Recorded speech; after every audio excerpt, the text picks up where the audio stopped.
ተስፋዬ አሁንም አለ እንደቀጠልክ ነው። መስመር ላይ ደግሞ የሰሜኑ ሀገራችን ክፍል ነዋሪዎች አቶ ወርቅዬ ተካ መስመር ላይ ያሉ። ሰላም ጤና ይስጥልኝ አቶ ወርቅዬ እንደምን ውለዋል? ጤና ይስጥልኝ ሻለቃይቸው እንዲሁም ተስፋዬ ማለመሰል እንደምን ዋላችሁ? እንዲሁም አድማጮች ተመልካቾቻችን እንደምን ዋላችሁ? ደህና ነን እግዚአብሔር ይመስገን። አዎ ተስፋዬ አለ። ተስፋዬ እያዳመጠ ነው። ተስፋዬ ዛሬ እንደርሶ በስልክ ነው ያለው። እንግዲህ አንተ እያልኩ እንድናወራ ይፈቀድልኝ? በሚገባ አመሰግናለሁ። የሀገራችን የሰሜኑ ክፍል ነው ያላችሁ። እስኪ በአሁኑ ሰዓት ያለው ሁኔታ እንዴት ነው? ምን ይመስላል? በተለይ ደግሞ መካከለኛው የሀገራችን ክፍል ወደ ትምህርት ገበታ በሰፊው የተመለስንበት ሁኔታ አለ። ብዙ መሻሻያዎች የተደረጉ አሉ። የሰሜኑ ሀገራችን ክፍል በእናንተ አካባቢ ምንድን ነው? እንዴት ነው ያለው ተጨባጭ ሁኔታ?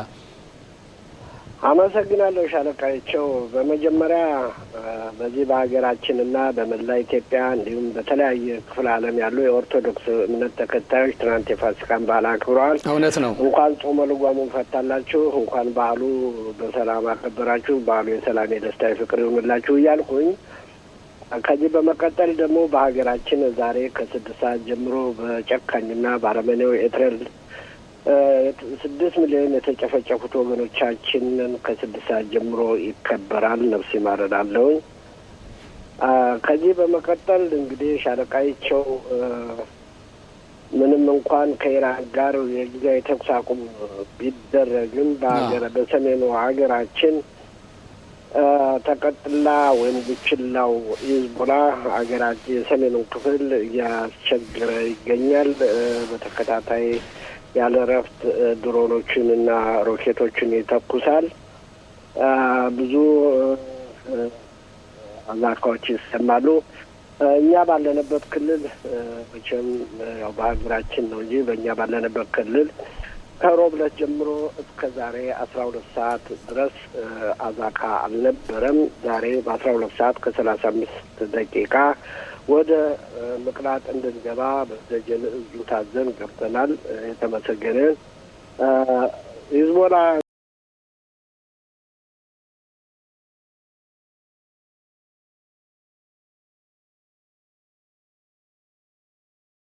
እንግዲህ ያው አብዛኛውን የመሰረታዊ ልማቶች እየፈረሱበት እንዲሁም በ24 ሰዓት ባልሞላ ውስጥ ወደ 100 የሚሆኑ አሸባሪዎች ፊት ለፊት በሰራዊታችን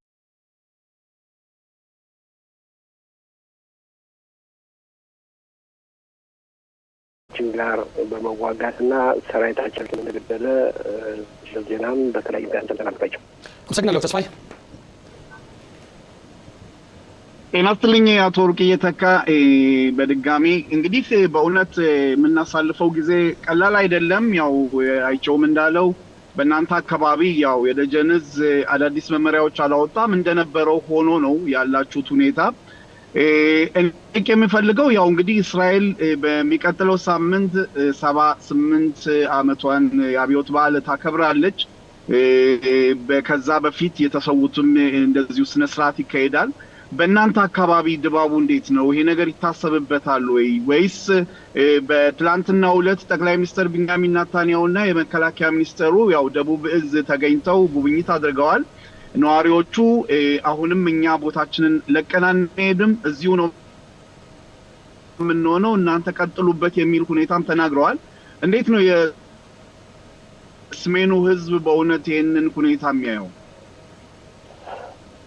እንግዲህ እንዳልከው ድባቡ ሁኔታ በየዓመቱ በዚህ በመዘጋጃ ቤቶች አካባቢ ይህንን ባህል ያከብራሉ።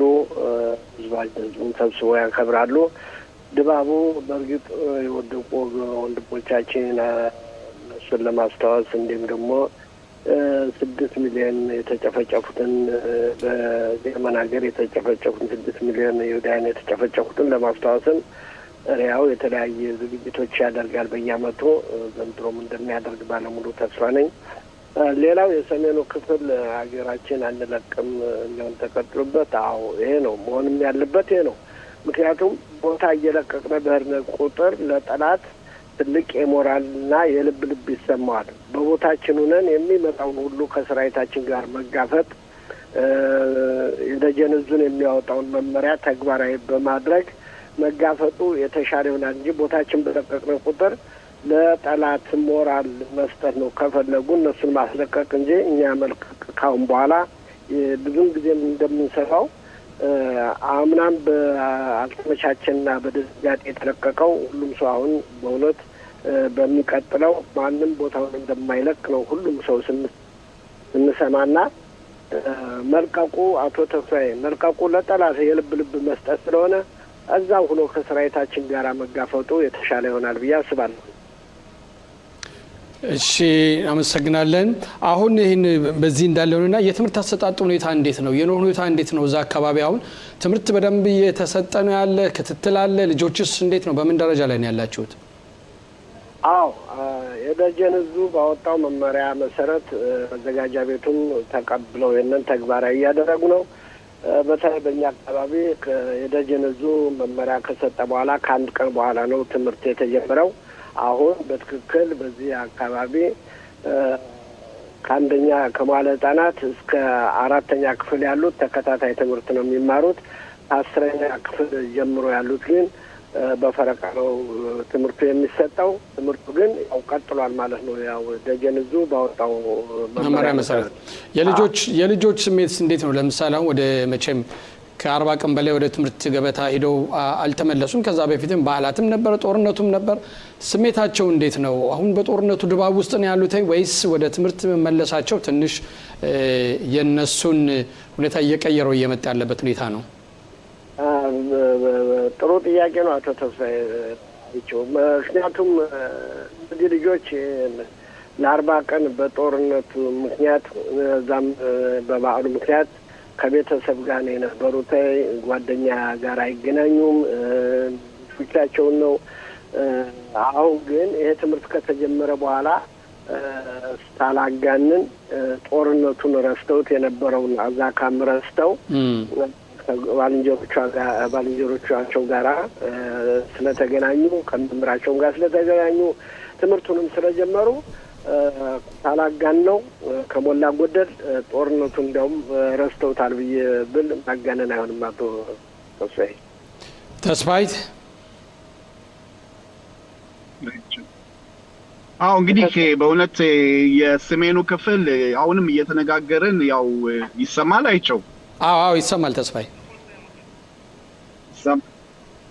እና እኔ ልጠይቅ የፈለኩት በአሁን ሰዓትም ከጧት ጀምሮ በእውነት ከሊባኖስ ያው እስካሁን ድረስ እየተተኮሰ ነው። በጣም ቅርብ የሆኑ ለሊባኖስ ቅርብ የሆኑ መንደሮች አሁንም እየተረበሹ ነው። በእናንተ አካባቢ ዛሬ የነበረ ወይ ለማለት ነው። እንግዲህ ሁኔታው እንዴት ነው? እናንተ ያላችሁበት ትንሽ ራቅ ያለ ነው ወይ? ከሀይፋ አካባቢ ናችሁ መሰለኝ። አዎ ቀደም ሲልም ጠቅሼ ነበር አቶ ተስፋ ያልሰማኝ እንደሆነ እንጂ በሰሜኑ ጫፍ ወይም ለሊባኖን ቅርብ የሆነው ቦታዎች ከመቼውም ጀምሮ ያው አላቋረጠም። በጣም በተከታታዩ አዛካ እንሰማለን። እኛም በዚህ በቴሌቪዥን በምንመለከታለን። በእኛ አካባቢ ከሮብለት ጀምሮ እስከ ዛሬ 12 ሰዓት ድረስ ወደ ምቅላት አልገባንም፣ አዛካም አልነበር። ዛሬ ግን 12 ሰዓት ከ35 ደቂቃ ሲል ወደ ምቅላት ገብተናል። እርግጥ የደረሰ ጉዳትም ምንም የለም። ያው ድሮን ገባ በሚል ጥርጣሬ ነው ወደ ምቅላት ገብተን ነበር እና የደረሰ ጉዳትም የለም። ተመስገን ነው፣ ደህና ነን። እሺ አቶ ወርቅዬ ተካ ለሰጡን ሰፋ ያለ ማብራሪያ እጅግ በጣም እናመሰግናለን።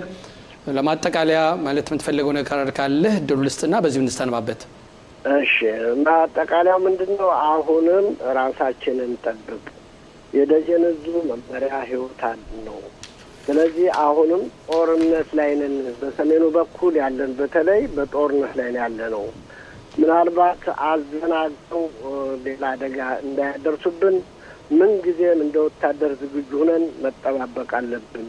ስለዚህ ኢራን ጉዳይም አሁንም በተንጠልጠል ላይ ስለሆነ ሁላችንም በንቃት መጠበቅ አለብን። ተኩስ አቁም ተደርጓል ተብሎ መዘናጋት የለብንም።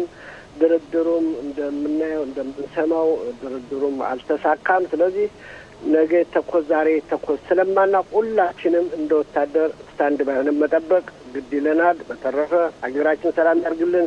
የደጀን ዙም የሚሰጠን መመሪያ ተግባራዊ እናድርግ። ህይወት አድን ነው።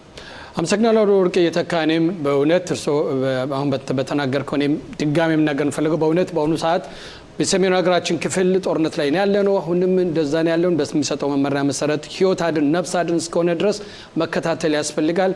በሌሎች የሀገራችን ክፍል ደግሞ አዎ ጦርነቱ ቢቆሙም በተለይ በሌሎች የሀገራችን ክፍሎች ትምህርት ገበታም ሁሉም እንደነበረው ወደ መደበኛ ኑሯችን ብንመለስም በተለይ ደግሞ አንዳንድ ቦታዎች ወደ መዝናኛ ቦታዎች በምንሄድበት ሰዓት በምንፈትሽ አካባቢው መፈተሽ አካባቢው ማየት ማጣራት ያስፈልጋል። ምክንያቱም ምናልባት መንግስት ወይም ፖሊስ ያልደረሰበት እዛ አካባቢ ተተኩሶ የወደቁ ፍንጥርጣሪዎች ወይም ፈንጆች ሊኖሩ ስለሚችሉ በተለይ በተለያዩ መዝናኛ ፓርኮች በባህር ዳርቻዎች አካባቢ በምንሄደው በምንንቀሳቀስበት ሰዓት አካባቢ መፈተሽ ያስፈልጋል። በአጋጣሚ ወድቀው ያልታዩ ያልፈነዱ ፈንጆችን ቢያጋጥመን ቀጥታ ለፖሊስ ደውለን ማሳወቅ እንጂ እኛ መንካት ክልክል ነው። ምክንያቱም ለህይወታችን አደጋ ስላለው ነው። ሁላችንም መመሪያው ማክበር ግድ ነው። ህይወት አድን ነው። አመሰግናለሁ በድጋሜ። እስኪ ወደ እጅግ አመሰግናለሁ። እናመሰግናለን።